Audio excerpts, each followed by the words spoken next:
Hello friends, myself Gurdeep and welcome to Advanced Agricultural Classes. In today's lecture, we will discuss about RBI updates. आज के lecture में हम RBI के बारे में देखेंगे और RBI की क्या नई अपडेट्स हैं 2016-17 में उसके बारे में डिटेल में स्टडी करेंगे। तो चलिए स्टार्ट करते हैं आज का लेक्चर। सबसे पहले देखते हैं RBI क्या है, कब स्टैब्लिश की, इसे कुछ फैक्ट्स देखते हैं। तो RBI जो है इसका फुल फॉर्म क्या है, रिजर्व बैंक ऑफ इंडिया। ये सेंट्रल बैंक भी है इंडिया की, या बैंकर्स बैंक भी बोलते हैं इसको। It is a sole body which is authorise to issue currency in the India. तो ये एक ऐसी बॉडी है, सिर्फ एक सिंगल बॉडी है इंडिया में जो कि करेंसी नोट्स को इशू कर सकती है, करेंसी नोट्स प्रिंट कर सकती है, इसी के पास अथॉरिटी है। और ये coins and 1 rupee notes are minted by government of India. बाकी सब जितनी भी करेंसी है, 1 रुपए के कॉइन्स और जितने भी कॉइन्स है और 1 रुपए का जो नोट है, उसको छोड़ के सबके सब आरबीआई ही प्रिंट करती है, उसकी अथॉरिटी आरबीआई के पास है। लेकिन कॉइन्स और जितने भी कॉइन्स हैं, जितने भी 1 रुपी के नोट्स हैं, उनका जो कंट्रोल है गवर्नमेंट ऑफ इंडिया के हाथ में है। वो गवर्नमेंट ऑफ इंडिया ही उसको मॉनिटर करती है। RBI acts as an agent of Government of India for distributing and handling of coins। तो RBI सिर्फ एजेंट का काम करती है इन जो कॉइन्स को डिस्ट्रीब्यूट करने में और हैंडल करने में। ये उनको प्रिंट नहीं करती है, उनको छापती नहीं है, उनको बनाती नहीं है। ये गवर्नमेंट ऑफ इंडिया के हाथ में सब कुछ है। RBI जो प्रिंटिंग होती है वो इंडिया में 4 जगह पे होती है, 4 उसके सेंटर्स है जहाँ पे मनी प्रिंटिंग होती है। वो कहाँ पे है? देवास, नासिक, मैसूर एंड सालबोनी। ये 4 प्लेसेस पे आरबीआई की जो नोट्स हैं उनकी प्रिंटिंग होती है। ये मेन सेंटर्स हैं इसके, ये मेन 4 हेडक्वार्टर्स है। तो ये जो आरबीआई का एक्ट है, जो under section 22 of RBI act, RBI issue all the currency except 1 rupee coin. तो जो करेंसी जो एक्ट है इसका, जिसके अकॉर्डिंग ये 1 रुपी कॉइन को प्रिंट नहीं करती, उनको नहीं बनाती, उस एक्ट कौन सा है? Section 22 of RBI act. तो इसके तहत ये उसको नहीं बनाती है। तो 1 rupee coin note issued by ministry of finance. Government of India तो करती है, लेकिन गवर्नमेंट ऑफ इंडिया में कौन करता है? मिनिस्ट्री ऑफ फाइनेंस इसको प्रिंट करती है, इसको बनाती है। तो जो 1 रुपी का कॉइन होता, रुपी का नोट होता है, उस पर सिग्नेचर किसके होते हैं? The signature on the 1 rupee note is finance secretary. तो फाइनेंस सेक्रेटरी के सिग्नेचर होते हैं। और जो एक्सेप्ट 1 रुपी नोट्स होते हैं, जैसे 500, 2000, 50, 20, जितने भी नोट्स हैं, सब पे किसके सिग्नेचर होते हैं? Governor of RBI. तो आरबीआई के गवर्नर के उस पर सिग्नेचर दिए जाते हैं और 1 रुपी नोट पे फाइनेंस सेक्रेटरी के दिए जाते हैं। नेक्स्ट हम देखते हैं कि इनमें जो बोर्ड ऑफ डायरेक्टर्स है आरबीआई का कौन कौन है। तो इसमें जो सबसे हायर जो डायरेक्टर है वो है गवर्नर ऑफ आरबीआई। तो अभी फिलहाल में कौन है? Doctor Urjit R Patel. Doctor Urjit R Patel governor हैं, जो कि कब रिक्रूट हुए, जब कब इनको नॉमिनेट किया गया? 4 सितंबर 2016। तो 4 सितंबर 2016 को इनको रिक्रूट किया गया, इनको नॉमिनेट किया गया एज ए गवर्नर। तो जो डिप्टी गवर्नर्स हैं, तो 4 डिप्टी गवर्नर्स होते हैं आरबीआई के। तो सबसे पहले कौन है? श्री आर गांधी जो डिप्टी गवर्नर है। नेक्स्ट कौन से? Shri S S Mundra. Next है Shri N S Vishwanathan and doctor Vishal Viral V आचार्य, जो कि अभी फिलहाल में बनाए गए हैं, नॉमिनेट किए गए हैं। ये कब किए गए हैं? अभी हाल फिलहाल में ही इनको नॉमिनेट किया गया है।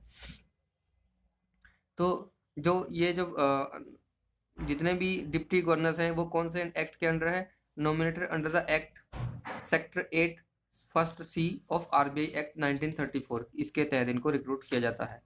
तो जब अब देखते हैं कि आरबीआई के फंक्शंस क्या है, मेन इसके सबसे मेन फंक्शन क्या है, वो 4-5-6 है, जो उनके बारे में हाईलाइट देख लेते हैं।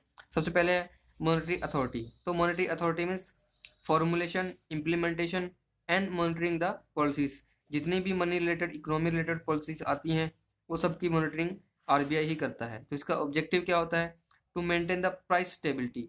जितने भी मार्केट प्राइसेस हैं उनकी स्टेबिलिटी रहे, उनको मेंटेन करना इसका काम है। दूसरा क्या है? Ensure adequate flow of credit to productive sector. जितने भी प्रोडक्टिव सेक्टर्स हैं, जितने भी कंपनीज हैं, या जितने भी जो मार्केट के जो मेन इकोनॉमिक फैक्टर्स हैं, उन पे जितना मनी का फ्लो होगा या उनके जितना भी क्रेडिट होगा उनके पास पहुंचेगा, कैसे पहुंचेगा, उन सब के बारे में आरबीआई ही डिसाइड करती है। नेक्स्ट उसका क्या काम है, क्या फंक्शन है? Regulation and supervision of financial system. तो जो भी रेगुलेशन है, सुपरविजन है फाइनेंशियल सिस्टम का, वो भी ये काम करती है। Prescribe broad parameters of banking operations within the country banking. तो जितने भी बैंकिंग सेक्टर है, बैंक्स हैं, शेड्यूल्ड बैंक्स हैं या नॉन शेड्यूल्ड बैंक्स हैं, उनकी जो फाइनेंशियल सिस्टम है उनके तहत ये अपना पैरामीटर डिफाइन करता है, उनमें ये अपना मेन रोल प्ले करता है।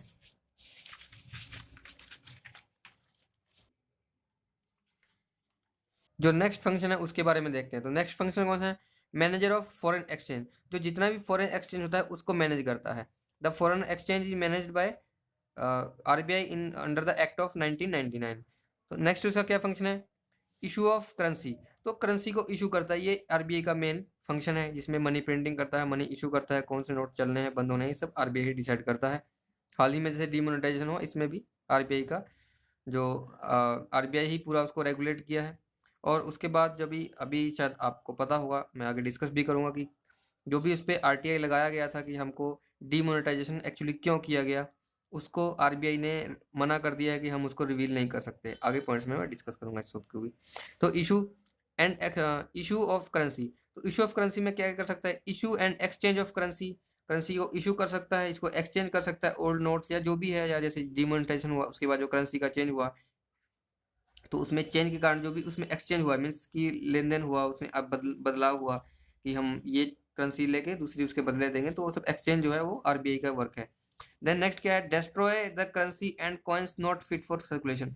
तो कुछ ऐसे कॉइन्स या करेंसी है जो नॉट फिट फॉर सर्कुलेशन है, उनको डेस्ट्रॉय भी आरबीआई ही करता है। डेस्ट्रॉय मीन्स जैसे कि कॉइन्स है, कोई फटा हुआ नोट्स है, या उनकी सीरियल नंबर उनका नोट डाउन करके उनको खत्म कर दिया जाता है, उनको जला दिया जाता है, जो भी उनमें डिस्ट्रक्शन होता है वो सब आरबीआई का ही वर्क है। नेक्स्ट क्या है? Developmental role. तो डेवलपमेंटल रोल क्या है? Perform wide range of promotional functions to support the national objectives. तो जितने भी नेशनल ऑब्जेक्टिव्स है प्रमोशन के लिए जो भी होता है, ये सब भी आरबीआई का वर्क है। और उसके बाद रिलेटेड फंक्शन कौन से हैं? Bankers to the bank government. ये गवर्नमेंट को के लिए भी बैंक है, क्योंकि गवर्नमेंट को भी जब भी जरूरत पड़ती है, ये भी आरबीआई से ही इंटरेस्ट पे लोन लेती है, तो अपना वर्क करती है। जैसे मैंने पहले भी लेक्चर्स में डिस्कस किया, गवर्नमेंट सिक्योरिटीज को देके, तो आरबीआई को गवर्नमेंट सिक्योरिटी दी जाती है गवर्नमेंट के द्वारा, और मनी लोन पे ले ली जाती है, उनको कमी होती है। Perform merchant banking functions for the central and government bank. तो जो सेंट्रल बैंक्स है या गवर्नमेंट बैंक्स है, उनमें भी फंक्शन करती है, उनको भी लोन पे दिया जाता है, उनके लिए मर्चेंट, उनके लिए भी एक व्यापारी का काम करती है। Bankers to the banks. ये जितने भी बैंक्स होते हैं वो भी उनसे जाके लोन लेते हैं जब उनको मनी की जरूरत पड़ती है। Main accounts of the all maintain all the accounts of the scheduled bank. जितने भी शेड्यूल्ड बैंक्स होते हैं उनके जो अकाउंट्स होते हैं वहाँ पे, उनको मेंटेन करते हैं। तो अब हम देखते हैं कुछ जो करंट अपडेट्स के बारे में, जो भी फिलहाल में दिसंबर में मोनेटाइजेशन के बाद जो हुआ है हमारा, दिसंबर में जो भी नए चेंजेस किए गए हैं उनके बारे में देखते हैं, जो अपडेट्स हैं। तो अभी हाल ही में क्या हुआ है? दिसंबर में Viral Acharya deputy governor as a recruit किए गए हैं, अपॉइंट किए गए हैं। कब? दिसंबर 2016 में। जो कब उसको अपॉइंट किया गया, लेकिन उन्होंने ज्वाइन कब किया? 20 जनवरी को उन्होंने ज्वाइन किया। तो ये जो विरल आचार्य जी थे, वो अभी पहले प्रोफेसर थे न्यूयॉर्क यूनिवर्सिटी में, इकोनॉमिस्ट थे, तो उनको वहाँ से लाया गया। जब यहाँ पे वैकेंसी हुई तो उनको वहाँ से हटा के उनको यहाँ पे आरबीआई का डिप्टी गवर्नर बना दिया गया और रिक्रूट कर दिया गया। नेक्स्ट है कि RBI introduce scraped note exchange facility for the NRI and Indians. तो जो कुछ इंडियंस थे और कुछ एनआरआई थे जो कि डी नहीं कर पाए, उनके लिए ये सुविधा दी गई है कि वो अपनी मनी को एक्सचेंज कर सकते हैं। कब? आफ्टर 31 मार्च भी।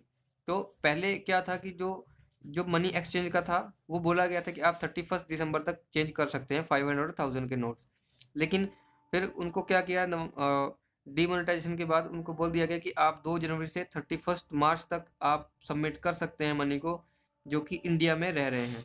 और जो एनआरआईज हैं वो 2 जनवरी से 30 जून तक आप मनी सबमिट कर सकते हैं, एक्सचेंज कर सकते हैं। स्पेशल केसेस में आपको उसका प्रूफ देना होगा कि आपके पास कोई वजह थी, आप नहीं कर पाए। तो ये कहाँ कहाँ पे कर सकते हैं? ये आप आरबीआई के ऑफिस मुंबई में, न्यू दिल्ली, चेन्नई, कोलकाता एंड नागपुर, ये 5 प्लेसेस पे आप इन मनी को एक्सचेंज कर सकते हैं, एनआरआई और नॉन एनआरआई, मीन्स की इंडियंस जो नहीं कर पाए। RBI relaxes norms for online card transaction up to 2000। ये 6 दिसंबर को डिक्लेयर किया गया कि 2000 तक की आप जो ट्रांजेक्शन्स करते हैं उसमें कुछ नॉर्म्स में चेंज किया गया, आपको कोई भी एक्स्ट्रा चार्ज नहीं लिया जाएगा। Then RBI asks banks to maintain records of new currency. ये 12 दिसंबर 2016 को ये इसका लागू किया गया कि अब से जो भी डीमोनेटाइजेशन के बाद अब जो नए नोट्स 500 और 2000 के करेंसी जो सर्कुलेशन में आई है, तो जो उनके सीरियल नंबर का मेंटेनेंस है वो बैंक्स को रखना होगा। हर बैंक कितना मनी किधर जा रहा है उसका उनको सीरियल वाइज उनको रिकॉर्ड रखना होगा। ये बैंक्स के लिए कंपलसरी कर दिया गया है। कोई भी बैंक हो या पोस्ट ऑफिस हो, जितने भी ऐसे फाइनेंशियल इंस्टीट्यूशंस हैं, सबको इसका पालन करना जरूरी है। वो इनके सीरियल नंबर का रिकॉर्ड अपने पास रखेंगे, ये मस्ट हो गया है। नेक्स्ट है RBI to issue new 50, 200 and 100 notes. तो आरबीआई अब 50s के, 20s के और 100 नोट्स दोबारा फिर से और भी नए प्रोड्यूस किए जाएंगे। तो जो 20s और 50 के प्रोड्यूस किए जाएंगे वो 4 दिसंबर 2016 को डिक्लेयर किया गया, और जो 100 के नए नोट्स रिन्यू किए जाएंगे उनको 6 दिसंबर 2016 को डिक्लेयर किया गया with the signature of Urjit Patel, new governor. तो लेकिन इसमें जो भी जो ओल्ड नोट्स हैं वो लीगल टेंडर रहेंगे, उसमें कोई भी प्रॉब्लम नहीं, वो सेम उस तरह चलते रहेंगे, बस नई मनी सर्कुलेशन में आ जाएगी। देन नेक्स्ट क्या आया है, RBI refuse to give reason behind the demonetisation. तो जब अब डीमोनेटाइजेशन के बाद उसका आरटीआई जब लगाया लोगों ने या किसी ने भी आरटीआई अप्लाई किया कि हम कि ये डीमोनेटाइजेशन का रियल कॉज क्या है, तो आरबीआई ने उसका खुलासा करने से मना कर दिया है कि हम इसको डिक्लेयर नहीं कर सकते, क्योंकि ये इंडिया की सॉवरेनिटी और उसके जो प्रियम्बल के आधार पे ये गलत होगा कि हम ये सब डिक्लेयर नहीं कर सकते हैं। तो इस तरह से कुछ करके उन्होंने ये मना कर दिया है, रिफ्यूज़ कर दिया है कि हम ये सब कॉन्फिडेंशियल चीज़ें डिक्लेयर नहीं करेंगे, क्योंकि इससे बहुत ही इंडिया की इकोनॉमी पे या फॉरेन एक्सचेंज में या फॉरेन रिलेशंस में इफेक्ट पड़ सकता है। तो इस वजह से उन्होंने इसको डिक्लेयर नहीं किया, उनको मना कर दिया गया है। नेक्स्ट देख लेते हैं हम highlights of the RBI on 5th bimonthly monetary policy statement 2017। तो 2017 का जो नया पॉलिसी बाई मंथली जो मॉनेटरी पॉलिसी है उसमें क्या क्या डिक्लेयर किया गया है, जो रेपो रेट वगैरह है, तो ये 7 दिसंबर 2016 को डिक्लेयर किया गया। तो इसमें रेपो रेट कितना रखा गया, 6.25% repo rate, reverse repo rate 5.75, cash reserve ratio 4%, bank rate 6.75% रखा गया, MSF means marginal standing facility को 6.75 रखा गया। ग्रोथ फोरकास्ट कितना रखा गया, 7.12 फ्रॉम 7.6। तो इसको इसमें 7.1 से 7.6 कर दिया गया, बढ़ा दिया गया है इस फिस्कल के लिए। Inflation target remains 5% for the March 2017। तो इन्फ्लेशन टारगेट जो 5% रखा गया है। RBI injected ₹1.1 lakh crore liquidity through the OMO purchase this fiscal, means की ओपन मार्केट जो ऑपरेशंस है उसके थ्रू 1.1 लाख करोड़ रुपीस जो लिक्विड में लाया गया, क्योंकि डीमोनेटाइजेशन के कारण इस फिस्कल में। सो फ्रेंड्स, ये तो थे कुछ आरबीआई के बारे में, उसको हम फंक्शंस देखे, उसके कुछ नया अपडेट्स देखे हमने जो दिसंबर जनवरी फरवरी में अभी किए गए हैं, जो चेंजेस किए गए हैं डीमोनेटाइजेशन के बाद। आई होप आपको ये सब बातें समझ में आई होगी। अगर आपको कोई प्रॉब्लम है इनमें, आप कुछ दिक्कत आई है समझने में, तो प्लीज़ आप कमेंट करके ज़रूर बताएं। आई होप आपको लेक्चर पसंद आया होगा। अगर आपको लेक्चर पसंद आया तो प्लीज़ लाइक करें, शेयर करें अपने दोस्तों में। Thank you for watching.